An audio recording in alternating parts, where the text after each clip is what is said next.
Balamusizzaako mwenna mu linnya lya Mukama Katonda omusaasizi w'ekisa ekingi. Nze Hajji Kazibe Bashir Mbazira ennaku z'omwezi 17 mwezi gwa January omwaka 2022 olunaku olwajjo akaunti yange eya Twitter bagihakinze. Nabadde era nakati wenkyali entebe mu lusirika lwa cabinet eya oludda oluvuganya government ku ssaawa nga 8:30 n'ekitegeera nti akaunti yange eya Twitter ehakingiddwa. Netukola efforts ne team gye tulina okulaba nga tugeza okustopinga bano kye bakola ku ssaawa 2 ez'ekiro ne tureportinga ku Twitter ne batutegeeza nti bajja kuba batuddamu.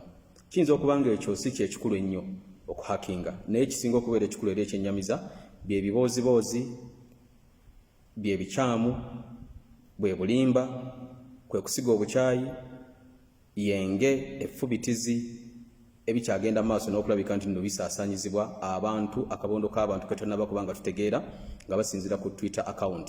Munnayuganda alaba nsaba byonna byolaba ku Twitter account eyo eri wansi w'amannya ga Kazibe Bashir Mbazira oba Mbazira Kazibwe be disregarding. Temuli kituufu na kimu ku byonna era sinze avunaanyizibwa ku ebyo byateekeddwawo.